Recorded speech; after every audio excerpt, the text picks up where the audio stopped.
సరే నేను గంభీరంగా మౌనంగా చూస్తున్నా. నేను కొడితే వట్టి కొట్టు నాకు అలవాట్లేదు కదా. చూద్దాము.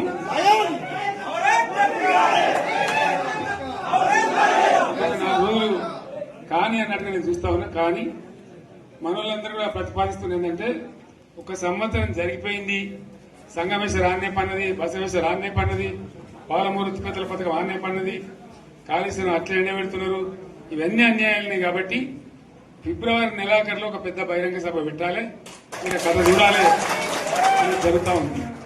కాబట్టి మీరు కూడా పెద్ద ఎత్తున దయచేసి ఆ సభకు కదిలి రావాలి, కదా దూరమే ఉండదు. ఆ రకంగా తెలంగాణ శక్తి ఏందో మరొకసారి చూపించి వీళ్ళ మెడలు వంచి ఇప్పుడు సాధించాలి. భవిష్యత్తు కోసం కూడా కొట్టాడకు మనం సిద్ధంగా ఉండాలని తెలియజేసుకుంటూ, పరమేశ్వర్ గారికి అంతటి లోకమంత్రం ఇది. ₹1,00,00,000 భూమి ఇప్పుడు 50 లక్షల కాడికి వెళ్ళలేదు.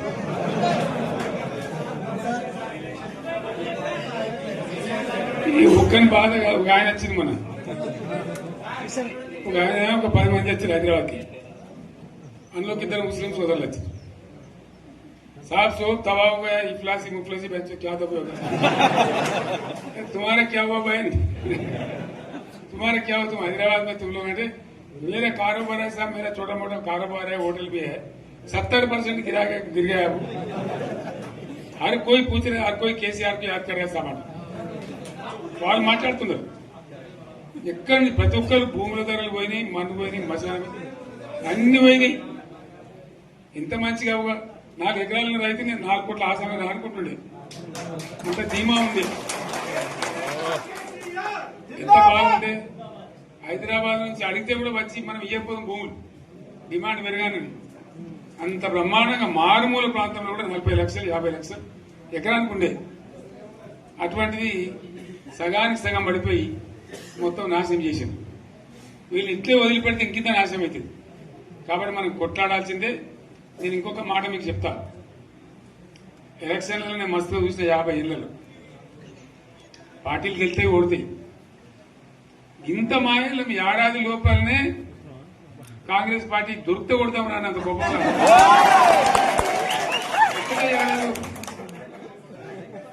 ఇంకా వాళ్ళ పొంద తెలివికి నిన్న వారి పార్టీడే మంది పెట్టాలి, అదేందో పోలింగ్ పెట్టిన వాడు